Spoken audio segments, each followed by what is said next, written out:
والله خير الماكرين. فقال رسول الله صلى الله عليه وسلم: من عاد لي وليا فقد آذنته بالحرب، أو كما قال النبي عليه الصلاة والسلام. إن الله وملائكته يصلون على النبي يا أيها الذين آمنوا صلوا عليه وسلموا تسليما. اللهم صل على سيدنا مولانا محمد وعلى آله سيدنا مولانا محمد পশু পাখি ডেকে বলে আজ আজ আমাদের খুশির দিন, এ দুনিয়াতে জন্ম নিলেন রহমতুল লিল আলামিন। আল্লাহুম্মা সাল্লি আলা সাইয়্যিদিনা মাওলানা মুহাম্মদ ওয়া আলা আলিহি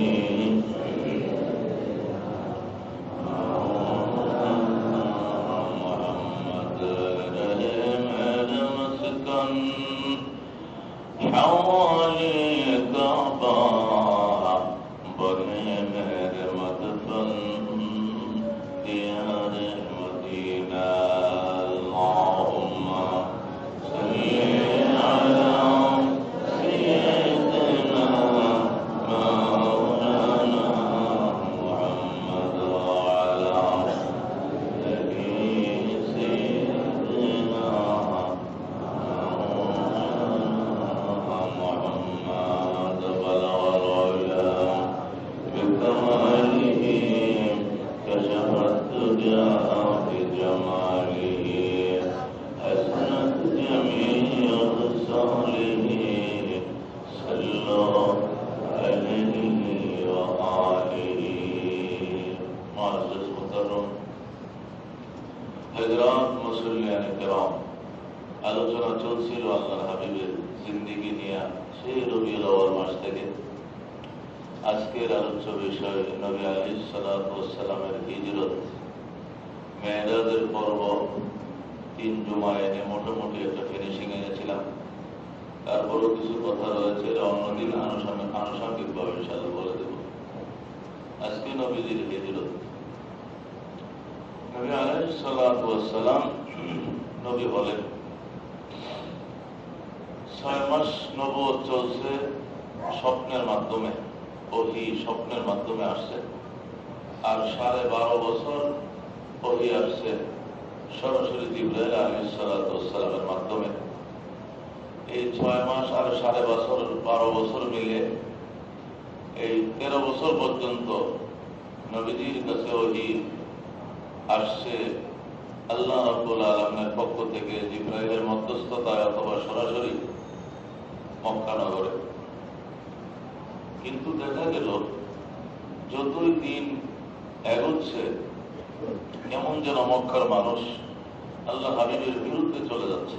যতই দিন এগোচ্ছে শুধু বিরুদ্ধে চলে যাচ্ছে। যে নবীকে তারাই বলতো অত্যন্ত সমাজসেবক, অত্যন্ত ত্যাগী, অত্যন্ত বিশ্বাসী, আমানতদার, নির্ভর, আলামিন, এগুলো তাদেরই দেওয়া উপাধি। সেই কাফেররা এবং নবী আলাইহিস সালাতু ওয়াস সালামের জানের জীবনের শত্রু হয়ে দাঁড়ায়। পরিধি আটকেছে কি করে নবীকে মারা যায়, কি করে গৃহবন্দী করা যায়, কি করে দেশ থেকে বিতাড়িত করা যায়, কিভাবে আত্মঘাতী বা যে কোনো পন্থায় হোক ওনাকে হত্যা করা যায়। গভীর ষড়যন্ত্রে মেতে উঠল কাফেরগণ। পরিস্থিতি বেসামাল দেখে আল্লাহ রাব্বুল আলামিন সাময়িকভাবে তার বন্ধুকে মক্কা ছেড়ে অন্যত্রে আশ্রয় নেওয়ার জন্য নির্দেশ দিলেন। নবী আলাইহিস সালাম স্বপ্ন দেখলেন। আল্লাহ তাআলা স্বপ্নের মধ্যে তার বন্ধুকে বলছেন, বন্ধু, আপনি আপনার সাহাবায়ে কেরাম যারা আছে, সাথীরা আছে, ওনাদেরকে হিজরতের নির্দেশ দিয়ে দেন। ওনারা রাতে পারে, দিনে পারে, একা পারে, সপরিবারে পারে, যেভাবে সম্ভব ওনারা মক্কা ত্যাগ করুন, ত্যাগের নির্দেশ দিয়ে দেন। আর আপনি আমার নির্দেশের অপেক্ষা করুন, আপনার প্রতিও যে কোনো মুহূর্তে নির্দেশ হয়ে যাবে দেশ ছেড়ে দেওয়ার জন্য। হুজুর সাল্লাল্লাহু আলাইহি ওয়াসাল্লাম খাবের মধ্যেই আল্লাহ রাব্বুল আলামিনকে জিজ্ঞাসা করলেন, আল্লাহ, আমি কোন দেশে যাব এবং সাহাবীদেরকে কোন দেশে যেতে বলবো? আল্লাহ রাব্বুল আলামিন বললেন, আপনাকে তো একটি দেশ নির্ধারিত করে দিতে পারি না, এজন্য আপনাকে 3টা দেশের প্রস্তাব করি। হয়তোবা আফ্রিকার পনসুরিন যেতে পারেন, আবিসিনিয়ার পনসুরিনে, অথবা আরবের ভিতরেই একটা প্রদেশ ছিল তখন বাহরাইন, এখন আলাদা রাষ্ট্র, তো বাহরাইন স্টেটেও যেতে পারেন, অথবা ইয়াসরিব যেতে পারেন। ইয়াসরিব মদিনার পুরাতন নাম, অপর নাম। আপনি পনসুরিন যেতে পারেন, অথবা বাহরাইন যেতে পারেন, অথবা ইয়াসরিব যেতে পারেন। আল্লাহ হাবিব আল্লাহর কাছে প্রস্তাব করেন, আল্লাহ, আমি আজ থেকে আরো প্রায় 2 বছর আগে যখন মেরাজে গিয়েছিলাম, তখন তো জিবরাইল আমাকে বলেছিল ইয়াসরিব নাকি আমার হিজরতের বাড়ি হবে, মদিনা নাকি আমার হিজরতের বাড়ি হবে। এই কারণে যাওয়ার পথে যাত্রা বিরতিও করেছিল জিবরাইল, বুরাক থেকে নামায়া আমাকে ইয়াসরিব পরিচয় করিয়ে দিয়েছিল এবং আমার কাছে খুব পছন্দ হয়েছিল। এবং আমি ইচ্ছে পোষণ করছিলাম যে যদি মক্কা ছাড়াই লাগে তাহলে আমি এই দেশ ছাড়া অন্য কোথাও যাবো না। সুতরাং আমার আল্লাহ এখন কেন আমাকে 3টি দেশ প্রস্তাব করলেন? ইয়াসরিব যান, নয়তো বাহরাইন যান, নয়তো পনসুরিন যান। আগে তো আমাকে জিবরাইল একটা দেশের কথাই বলছে, মেরাজের রাত্রে। মেরাজের রাত্রে যদি আমাকে ইয়াসরিব যেতে বলা হয় আর সেখানে বুরাক বিরতিও দেওয়া হয়, আমি বুরাক থেকে নেমেছিও, আমি 2 রাকাত নামাজও পড়েছি এবং ঘুরে দেখেছি ইয়াসরিব, আমার কাছে খুব পছন্দ হয়েছে। এখন কেন 3 দেশের প্রস্তাব? আল্লাহ রাব্বুল আলামিন বললেন, আমার বন্ধু, যদি আপনার ইয়াসরিব পছন্দ হয়ে থাকে, মদিনা যদি আপনার পছন্দ হয়ে থাকে, ইয়াসরিব মানে মদিনা, তাহলে আপনি মদিনা যান, নিষেধ নাই। তবে আপনি মদিনা যাবেন বলে আমি তো আর শুধু মদিনার একটি দেশের প্রস্তাব করতে পারি না। যদি আমি বলতাম যে আপনি শুধু মদিনায় যাবেন, অন্য কোন দেশে যাওয়ার নিয়ত করেন না, তাহলে তো আপনি আবার প্রশ্ন করতেন আমাকে, তাহলে কি আমার জন্য একটি পৃথিবী বানাইয়া, আমার জন্য সুন্দর দুনিয়া বানাইয়া, এখন আমার জন্য দুনিয়া সংকীর্ণ হয়ে গেল? মদিনা ছাড়া বুঝি আমার যাওয়ার কোন জায়গা নাই? আল্লাহ পৃথিবী নাকি আমার জন্য বানাইছেন, তাহলে এখন শুধু কেন মদিনা? অন্য কোন দেশ কি আমার জন্য উপযোগী নয় যাওয়া? দুনিয়া আমার জন্য সংকীর্ণ হয়ে গেল, তখন আমি আপনাকে কি বলবো? এই জন্য আপনার সম্মানার্থে 3টা দেশ প্রস্তাব করছি। আপনার যদি মদিনা পছন্দ হয়ে যায় থাকেন, মদিনায় যান, আপত্তি নেই। এই বলে আমি তো আর একটা দেশের প্রস্তাব করতে পারি না। এটা উদারতার পরিচয়, এটা সংকীর্ণতার বিপরীত। একটি দেশের, একটি এলাকার, একটি ঘর, একটি গৃহ, একটি দালান বা একটি অফিস প্রস্তাব করা, এটা সংকীর্ণতার পরিচয়। মুফাসসির নেকেরাম লেখেন, যদি কোন দেশের প্রেসিডেন্ট বা মহামান্য ব্যক্তি বা প্রাইম মিনিস্টার কোন স্টেটে বেড়াইতে যায়, মনে করেন আমাদের প্রধানমন্ত্রী যদি চট্টগ্রাম যায়, আর চট্টগ্রাম যাওয়ার পরে যদি খালি বলা হয় যে আপনার জন্য শুধু সার্কিট হাউস, এছাড়া অন্য কোথাও আপনি ঘুমাইতে পারবেন না, থাকতে পারবেন না, তো প্রাইম মিনিস্টার তো লাল বাতি জ্বলা শুরু হয়ে যাবে, হায়া এছাড়া অন্য কোনো জায়গায় গেলেই বোধহয় আমার খাইছে, বোধহয় আমার আর রেহাই নেই, বোধহয় সমস্যা। এই জন্য কি বলবে? মেয়র সাহেব বলবে, ম্যাডাম আমার বাসায় ওয়েলকাম, সার্কিট হাউসে ওয়েলকাম, এমপি সাহেব বলবে অমুক জায়গায় ওয়েলকাম, বলবে 5 স্টার রফিক কিনন অমুকে ওয়েলকাম, সোনারগাঁর শাখা আছে ওয়েলকাম, শেরাটন ওয়েলকাম, 10টা জায়গা প্রস্তাব করবে। বিতর্কত ভাবে সিআইডি রিপোর্ট দ্বারা যেটা ভালো বেশি উত্তম নিরাপদ, সেখানে তিনি যাবেন। কিন্তু প্রস্তাব তো একটা ভবনের করবে না, এক ভবনের প্রস্তাব করবে কখনো না। আল্লাহ হাবিব সাল্লাল্লাহু আলাইহি ওয়াসাল্লাম যাবেন মদিনায়, তাই বলে আল্লাহ তো শুধু মদিনার প্রস্তাব করতে পারেন না। আল্লাহ হাবিব সাল্লাল্লাহু আলাইহি ওয়াসাল্লামকে আল্লাহ বললেন ইসরাফ যান, বাহরাইন যান, কনসুলিন যান, তিনটা দেশ তিন দিকে। তিনটা দেশ কয় দিকে? তিন দিকে। আল্লাহ বুঝেছেন এ কথা, একদিকে সাগর আর তিন দিকে তিনটা রাষ্ট্র আছে। এই তিনটা রাষ্ট্রের দরজাই আপনার জন্য খোলা, আপনার জন্য জমিন সংকীর্ণ নয়। যদিও আপনার পছন্দ মদিনায়, মদিনায় যেতে পারেন, কিন্তু তিন দিকে আপনার জন্য খোলা। সুবহানাল্লাহ। আল্লাহ হাবিব সাল্লাল্লাহু আলাইহি ওয়াসাল্লাম বললেন আল্লাহ আমি ইসরাফে যাব, এটা আমার দেখা ভূমি, এটা আমার পরিদর্শন করা ভূমি। আমি মেরাজের রাত্রে অনেক সময় দিয়েছি ওই এলাকায়, আমি সেখানে যাব। আল্লাহ বলেন ঠিক আছে, আপনার সাহাবায়ে কেরামকে আপনি নির্দেশ দিয়ে দেন, একা পারো, সপরিবারে পারো, দিনে পারো, রাতের অন্ধকারে পারো, যখন পারো, যেভাবে পারো, তোমরা চলে যাও, মদিনায় চলে যাও, আমি পরে আসতেছি। সাহাবায়ে কেরাম অল্প দিন, 2-3 দিনের ভিতরে মক্কা পরিষ্কার হয়ে গেল। কোন সাহাবী নেই মক্কায়, সব চলে গেল মদিনায়। সুবহানাল্লাহ।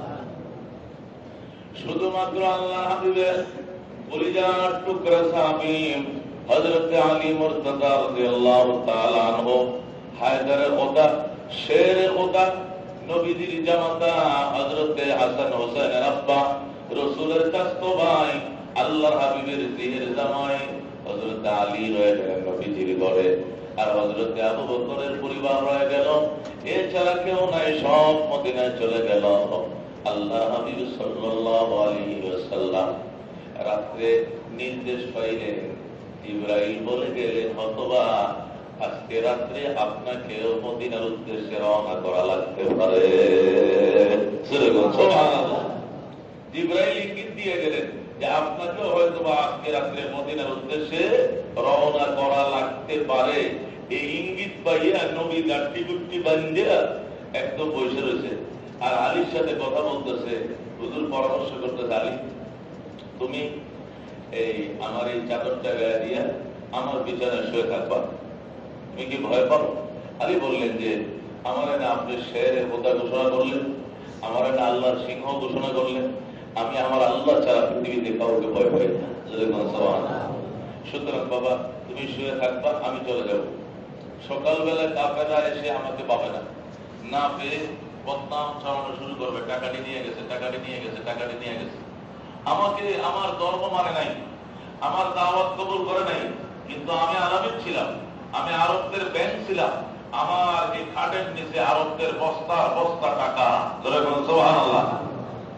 সকালবেলা যখন আমাকে পাবে না, তখন আমার নামে বদনাম ছড়াবে, মোহাম্মদ তুমি তো পলাইলা, আমাদের টাকাগুলো দিয়ে গেলে না। এই জন্য কেউ যেন বদনাম ছড়াইতে না পারে, সকালবেলা যার টাকা তাকে বুঝিয়ে দিয়ে আসবা।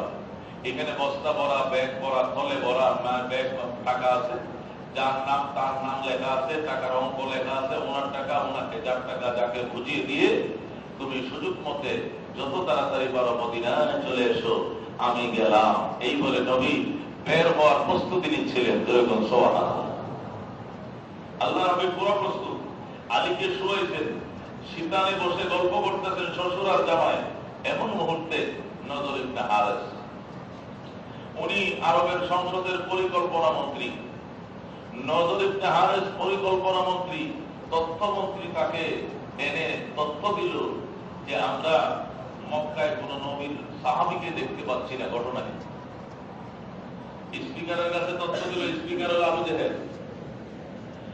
মাননীয় স্পিকার, মক্কায় মুহাম্মদের কোন অনুসারী দেখা যাচ্ছে না, ঘটনা কি? খুব সম্ভব এরা নিরাপদ কোন দেশে পালিয়ে গিয়েছে। আবু জেহেল বললেন সত্য নি? হ্যাঁ, আমার বাতিজার খবর কি? আপনার বাতিজা এখনো আছে, মুহাম্মদ এখনো আছে, তার কি একজন অনুসারী সম্ভবত থেকে থাকতে পারে, আর সব চলে গেছে। সুতরাং আপনি জরুরি ভিত্তিতে সংসদ অধিবেশন ডাকেন, ডেকে সিদ্ধান্ত নেন যে যদিও কর্মীরা চলে গেছে, নেতা চলে গেছে, নেতার ব্যাপারে কি সিদ্ধান্ত নেবেন। আল্লাহু আকবার। সাথে সাথে সংসদ অধিবেশন ডাকা হলো। রাত্রিবেলায় সংসদ অধিবেশন, রাত্রে সংসদ অধিবেশন ডেকে আবু জেহেল সংসদ সদস্যদের থেকে পরামর্শ চাইলেন যে সংসদ সদস্যগণ আপনারা আমাকে পরামর্শ দেন, মোহাম্মদ আমার ভাতিজা নতুন ধর্মের দাওয়াত দিয়ে আমাদের ধর্মের গায়ে চুলকালি মাখতেছে। এক পর্যায়ে আমরা তাকে প্রেসারের মধ্যে রেখেছি, ফলে দেখা যাচ্ছে তার অনুসারী ভক্তরা সব চলে গেছে, সে রয়ে গেল। তার ব্যাপারে কি সিদ্ধান্ত নেবেন বলেন? একজন দাঁড়াইছে, মাননীয় স্পিকার আপনাকে অসংখ্য ধন্যবাদ আমাকে বক্তৃতা দেওয়ার জন্য। মাননীয় স্পিকার, মোহাম্মদ সম্পর্কে আমার পরামর্শ হলো তাকে গৃহবন্দী করা হোক, যেন সে মক্কা ছেড়ে অন্য কোনো দেশে পালিয়ে যেতে না পারে। যেরকম নওয়াজুবিল্লাহ। আবু জাহেল বলল, ধন্যবাদ, সংসদ সদস্য বসেন। আরেকজন দাঁড়ান। আরেকজন সংসদ সদস্য দাঁড়াইছে, মাননীয় স্পিকার আপনাকে অসংখ্য ধন্যবাদ, আমার কথাবার্তা পরিষ্কার, মোহাম্মদকে গৃহবন্দী করে লাভ নেই, মোহাম্মদকে হত্যা করা হোক। যেরকম নওয়াজুবিল্লাহ। আবু জাহেল বলল, আপনাকে ধন্যবাদ, বসেন। আরেকজন দাঁড়ান। সংসদ সদস্য আরেকজন দাঁড়ান। আরেকজন দাঁড়াইছে, মাননীয় স্পিকার আপনাকে অসংখ্য ধন্যবাদ আমাকে বক্তৃতা দেওয়ার জন্য। আমার দেয়াল ওনাকে গৃহবন্দী করে লাভ নেই, হত্যা করে লাভ নেই, ওনাকে দেশান্তর করে দেওয়া হোক। ওনাকে দেশ থেকে তাড়িয়ে এমন কোন অপরিচিত দেশে পাঠিয়ে দেওয়া হোক, সেখানে যায় সে ধর্ম প্রচার করুক না কিছু করুক, তাতে করে আমাদের ধর্মের উপরে কোনো আঘাত আসবে না। সুতরাং অজানা অচিন কোন দেশে তাকে পাঠিয়ে দেওয়া হোক। আবু জাহেল বলেন, বসেন। তিনজন বসলো। তিনজন বসছে। আবু জাহেল মাথা নিচু করে সিদ্ধান্তে যাবেন। স্পিকার এখন সিদ্ধান্ত দেবে কি করা যায়। একজন প্রস্তাব দিল গৃহবন্দী, আরেকজন প্রস্তাব দিল হত্যা, আরেকজন প্রস্তাব দিল দেশান্তর। তিনটা। আবু জাহেল সিদ্ধান্ত নেবে, আপনি গম্ভীর হয়ে বসে রয়েছে। এমন অবস্থায় সংসদ ভবনের, সংসদ ভবন কোনটা জানেন? আবু জাহেলের যে বাড়িটা, যেটা তিনতলা কাঠটি বাথরুম আর কি, এটা ছিল আব্দুল মুত্তালিবের কাছারি ঘর। আবু জাহেলের এটা ছিল বাংলা ঘর। বাংলা ঘর ছিল সংসদ ভবন। এটাকে দারুন নাদওয়া বলা হতো। আরবের সংসদ ভবনের নাম দারুন নাদওয়া। এটাকে আমার টয়লেট বানানো হয়েছে, সম্মানের খাতিরে আর কি টয়লেট বানানো হয়েছে। ইসলামের সাথে ভালো ব্যবহার করছে তো এই জন্য সম্মানিত বাথরুম। হাজিরা আজকিয়া বাসায় লাইতেছে একবার, যা আল্লাহ যা করে। মাটির নিচেও তিনতলা, উপরেও তিনতলা, 6 তলা পর্যন্ত বাথরুম। যা হোক, আবু জাহেলের বাড়ির বাংলা ঘর হলো সংসদ ভবন। সংসদ সদস্যরা কারা? এরা কি আমাদের দেশের নির্বাচন করে করে পাস করে সংসদ সদস্য, নাকি অন্যভাবে ছিল?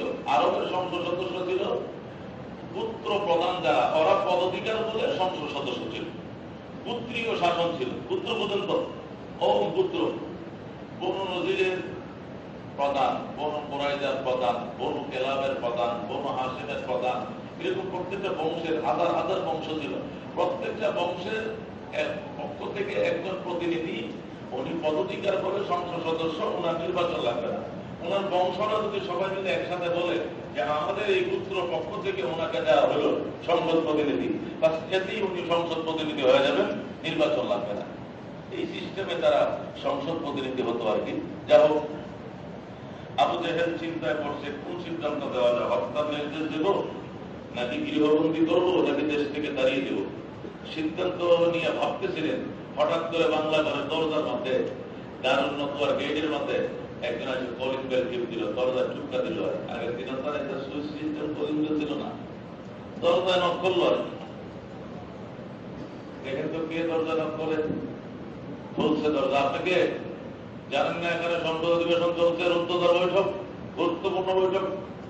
বাবা, আমি একজন বয়স্ক বয়োজ্যেষ্ঠ মুরব্বী।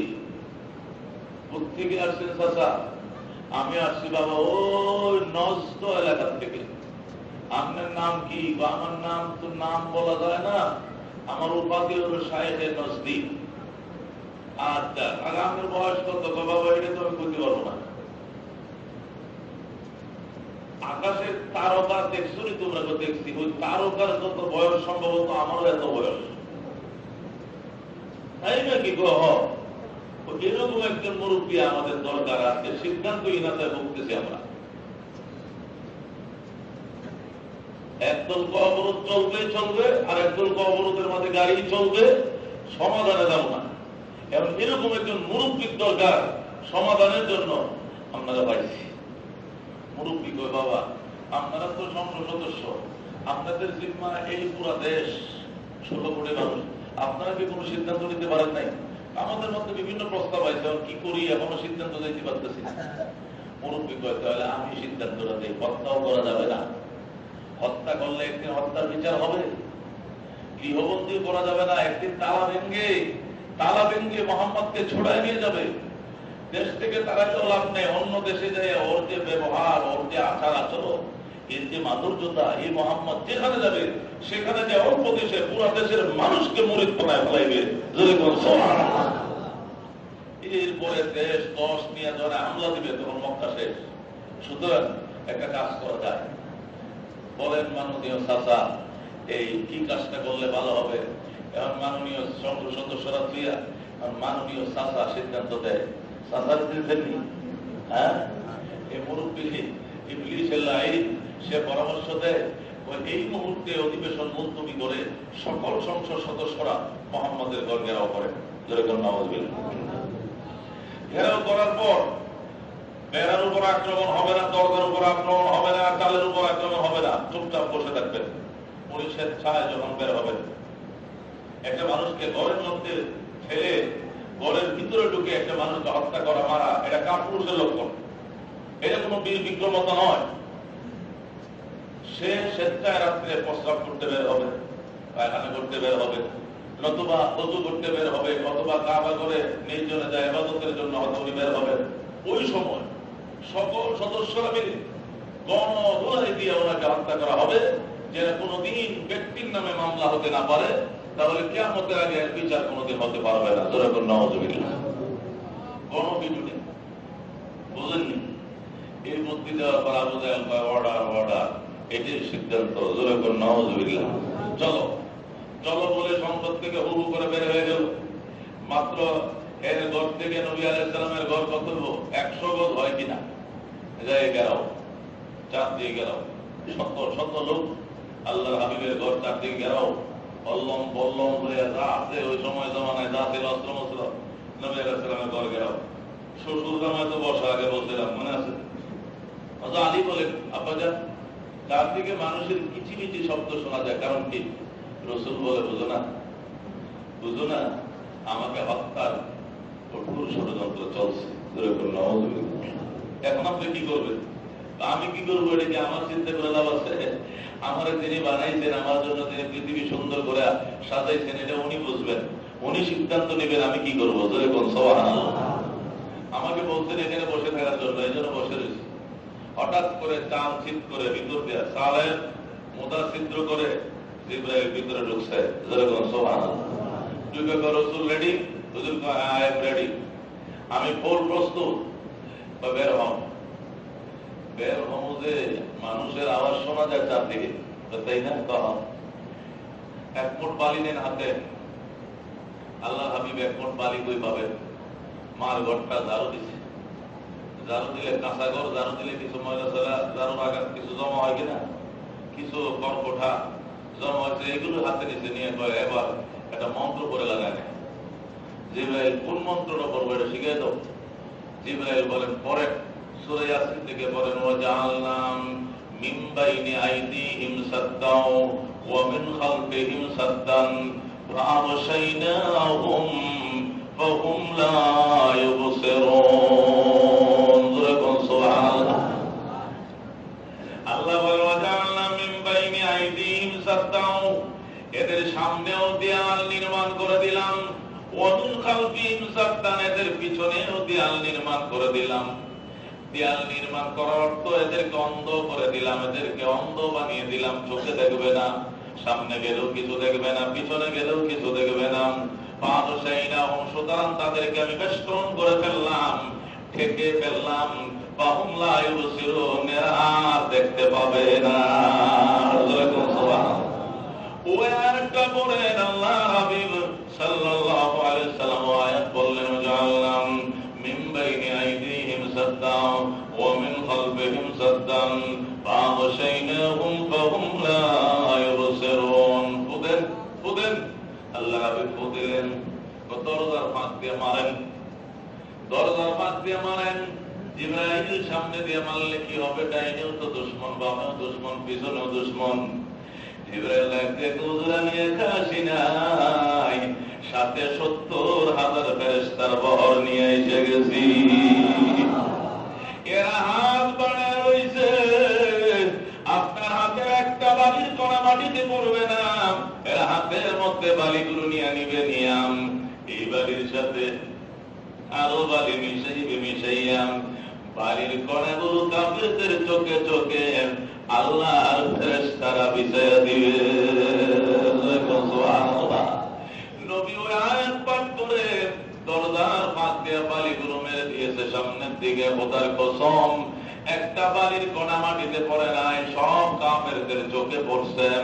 সমস্ত কাফের অন্ধ হয়ে গেছে, সংসদ সদস্যদের সবটি অন্ধ, সবটি চোখে দেখে না। ইবলিশের চোখে বালাইছে আধা কেজি, ইবলিশও আছিল, ওই শয়তানটা বুড়িয়াটা এদের চোখেতে ফালাইছে, এটা এখন কমপ্লিট বন্ধ হয়ে গেছে চোখ, এটা দেয় না। আল্লাহ আল্লাহ হাবিব সাল্লাল্লাহু আলাইহি সাল্লাম এই অবস্থা করলেন। জিবরাইল বলে এবার দরজা খুলেন হুজুর। হুজুর দরজা খুলছে, দরজা খুলে দেখে হাইরে গড়াগড়িতে শুরু হয়েছে, একটার উপর একটা গড়াগড়ি করতেছে, একটা দেখছে না আমার চোখে কি করছে, কিচ্ছু দেয় না। তোরটা দেখবো, আমারটাকে দেয়, আমি তো দেই না, এই আয় তো চোখে দেখি না, এতে গো আয়ও দেখি না, এতে গো আয়ও দেখি না। বাহ, জমছে খেলা। আল্লাহ পয়গম্বর ডাক দিয়ে জিবরাইল এখন কি করবো? এখন যাবেন?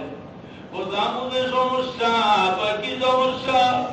এরা চোখে না দেখে না, এরা কানে কিন্তু ঠিকই শুনে, নাক দিয়ে কিন্তু ঠিকই শুনবেন। আমি আল্লাহর পয়গম্বর যে পথ দিয়ে হাঁটি রে জিবরাইল, এই পথ দিয়ে ঘন্টার পর ঘন্টা মেশকে সুদূরান ছড়ায়। এরা একটু পরে পানি দিয়ে চোখ ধুয়ে যখন পরিষ্কার হয়ে যাবে, তখন এরা নাক দিয়ে সঙ্গে সঙ্গে আমি যে পথ দিয়ে যাব সেই পথের বীজ ধরবে। আমার গায়ের সুঘ্রাণ ঘন্টার পর ঘন্টা ছড়াইতে থাকে। যে রাস্তা দিয়ে পয়গম্বর হেঁটে যায়, এই রাস্তা দিয়ে মেশকের সুঘ্রাণ ছড়ায়। সুতরাং জিবরাইল আরেকটা বালি ভরা দে, আরেকটা বালি ভরা দে। যে বালি ভরা দিলে এদের কান বন্ধ হইয়া যায়, এদের নাক বন্ধ হইয়া যায়। জিবরাইল কথা হুজুর আরেকটা মন্ত্র পড়তে হইব। কোন মন্ত্র বলুন শিখাও। জিবরাইল বলেন, এটা তো আপনি জানেনি, শুধু খালি মনে করাই দিতেছে। আয়াত নম্বর আল্লাহু আকবার। জিবরাইল বলেন, ওয়া রাব্বি আদখিলনি মুদখালা সিদকিন ওয়া আখরিজনি মুখরাজ সিদকিন ওয়াজআলনি মিন লাদুনকা সুলতানান নাসীরা। নবী গো, আপনি এই আয়াত পাঠ করেন। আল্লাহ হাবিব আয়াত পাঠ করলেন। জিবরাইল এখন কিতা করতাম? কি করবেন? শুধু ডাইনে বামে মুখটা লাড়াতে ফু মেরে ধরেন। এখন আর পানির মাঝে ফু দিতে হবে না, বাতাসের মধ্যে ফু লাগায় দেন। সুবহানাল্লাহ। নবী দরজার মধ্যে দাঁড়াইয়া আস্তে আস্তে বলে, বিসমিল্লাহির রহমানির রহিম। وقل ربي أدخلني مدخل صدق وأخرجني مخرج صدق واجعلني من لدنك سلطانا نصيرا. যখন ফু দিছে কাফেররা কিরে কানে তো টিয়া লেগে দিতেছে, ঘটনা কি? এতক্ষণ চোখে দেখে এখন কানে তো শুনি না, নাকতেও কিছু শুনি না, হয়েছে শেষ, আজকে শেষ। মোহাম্মদের ঘর গেরো করতে আইসা আজকে সব হারাইছি, কানও হারাইছি, চোখও হারাইছি, নাকও হারাইছি, সব পুটলা পাটলার মতো ভরে রয়েছে। লাগতে লোক কইতার না কে লাগতে। আল্লাহু আকবার। এমন অসল হয়ে গেছে, আল্লাহ পয়গম্বরের গায়ের উপরে দিয়া সোজা চলে গেছে 200 গজ দূর বাইতুল্লাহ। আল্লাহ এটি তো মাটির কড়াকড়ি করতেছে, চোখেও দেখে না, কানেও শুনে না, নাকেও শুনবে না, অচল অবস্থায় সংসদ সদস্যরা আল্লাহর পয়গম্বর খোদার করে যায়। খোদার ঘর, তোর মালিক আমার বের করে দিচ্ছে রে। তোর মালিক যদি আমাকে বের করে না দিত, আমি কোনদিন দূরে রাইখা কোথাও যাইতাম না। ওরে বাইতুল্লাহ, জানি না তোর সাথে জীবনে আর কোনদিন দেখা হবে কিনা। তুই ছিলে আমার অহংকার, তুই ছিলে আমার পরিচয়।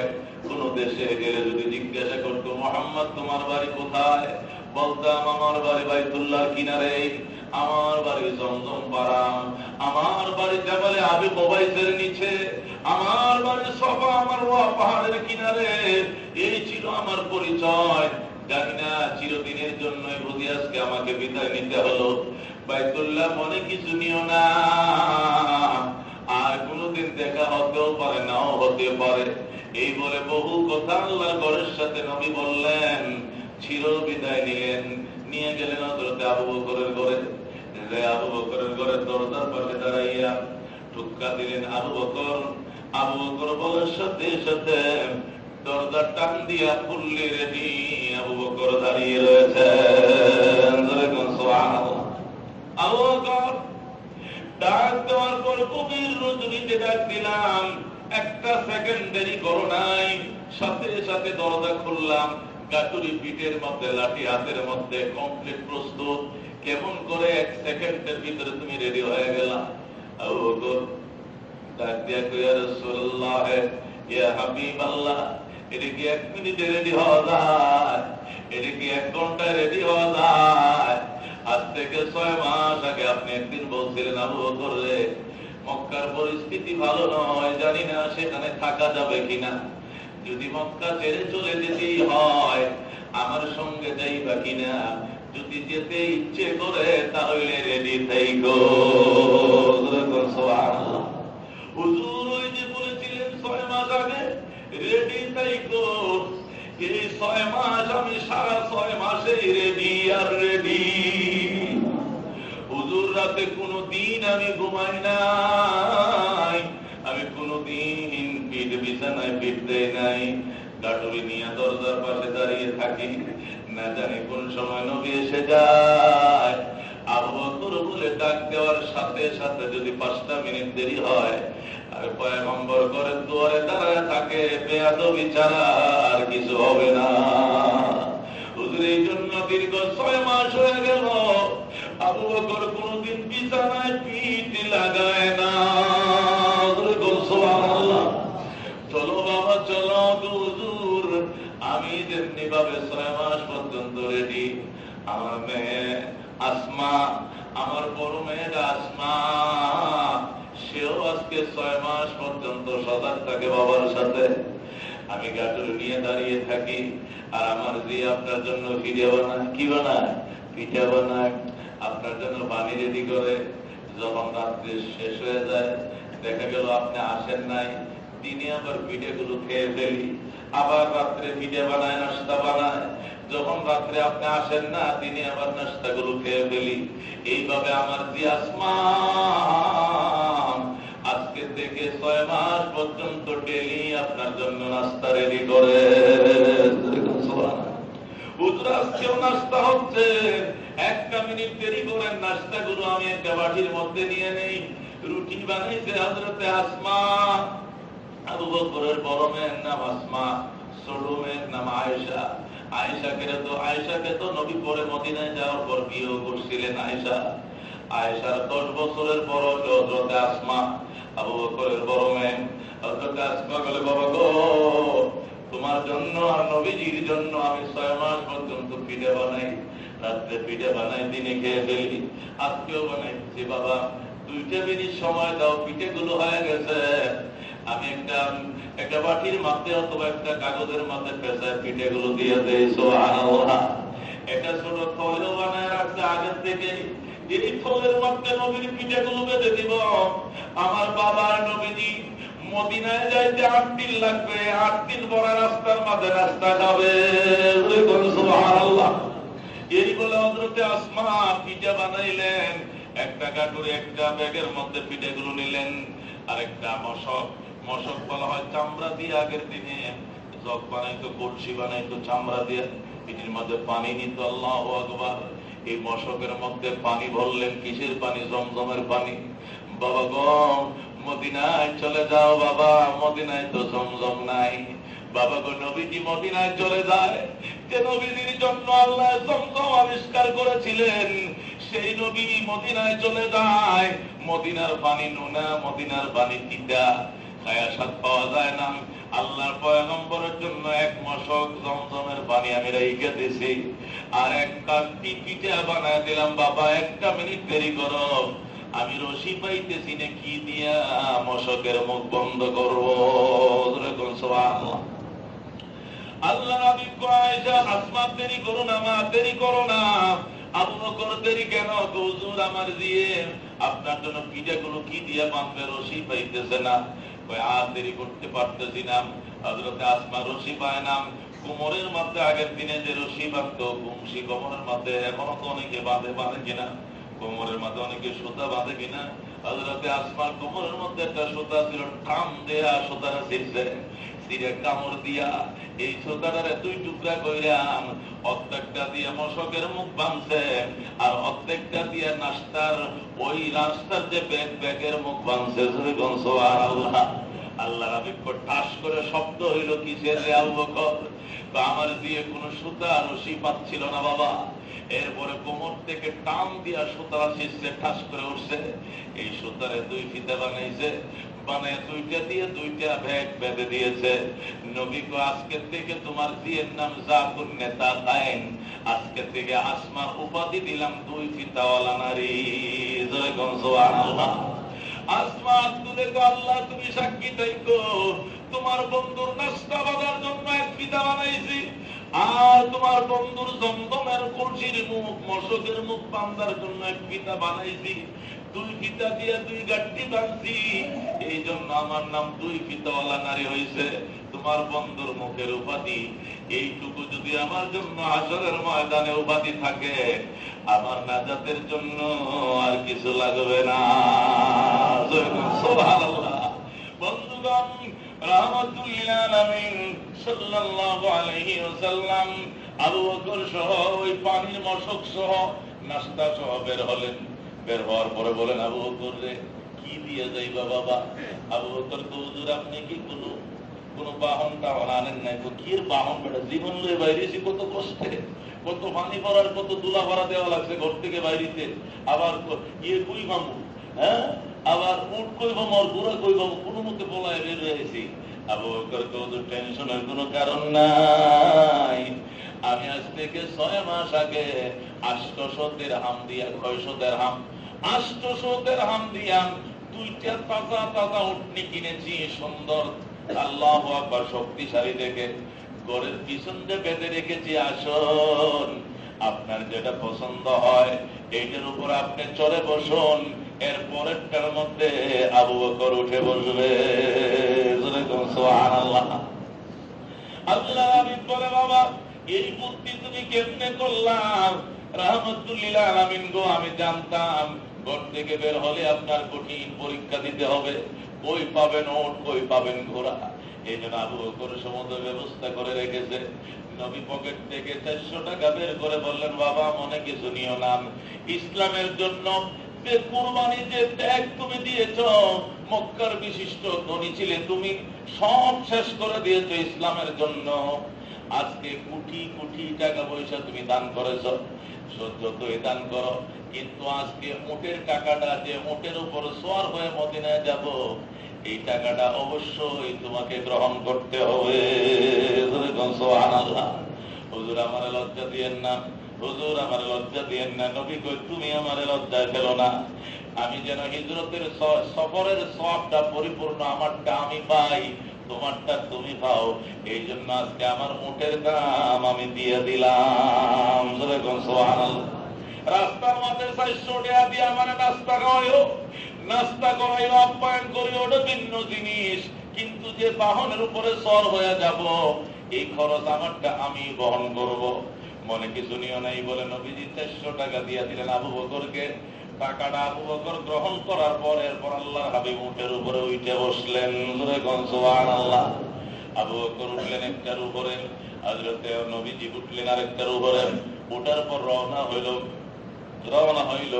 আবু বকরের বাড়ির থেকে রওনা হইয়া কিছু দূর যাওয়ার পর নবী আলাইহিস সালাতু ওয়াস সালাম বললেন, আবু বকর রে, এই যে পাহাড়খানা দেখা যায়, মুসা পাহাড়খানা, উটগুলো তোমার ছেলে আব্দুর রহমান দিয়া এবং তোমার গোলাম আছে গোলাম রে দিয়া উটগুলো এই পাহাড়ের দূরে কোথাও চড়াইতে দিয়ে দাও।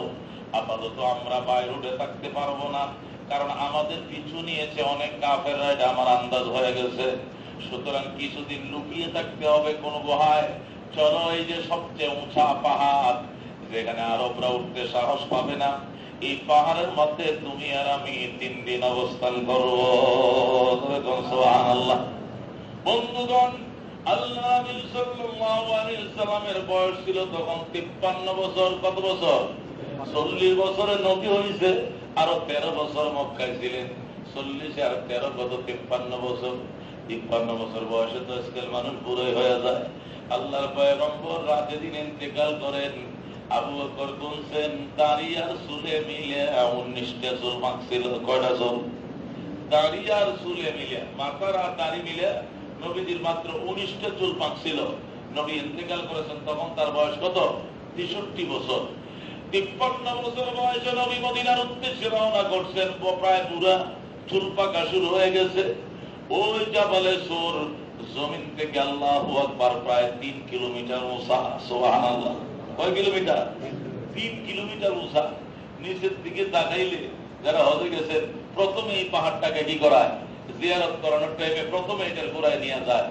এই দূরের থেকে ওইটার উপরে যদি কেউ উঠছে তাহলে পিঁপড়ার মতো দেখা যায়, এত উঁচা। মন চাইছিল কয়েকবার, কিন্তু উঠতে পারিনি, ডর লাগে। ওইটা যদি যাইতে শেষ পরন্ত আগেই মাঝখানেই মরণ হয় কিনা। অত্যন্ত এগুলো পাহাড়ি মানুষ, আফগানি, কাবুলি, পাকিস্তানি, হিন্দুস্তানি পাহাড়ি মানুষ ছাড়া সাধারণ বাঙালিরা এগুলোতে সাহস পায় না। যে এখানে তো উঠেও হইতে পারে। আমি আর আমার সভাপতি সাহেব আমরা উঠছিলাম জাবালে নূরে।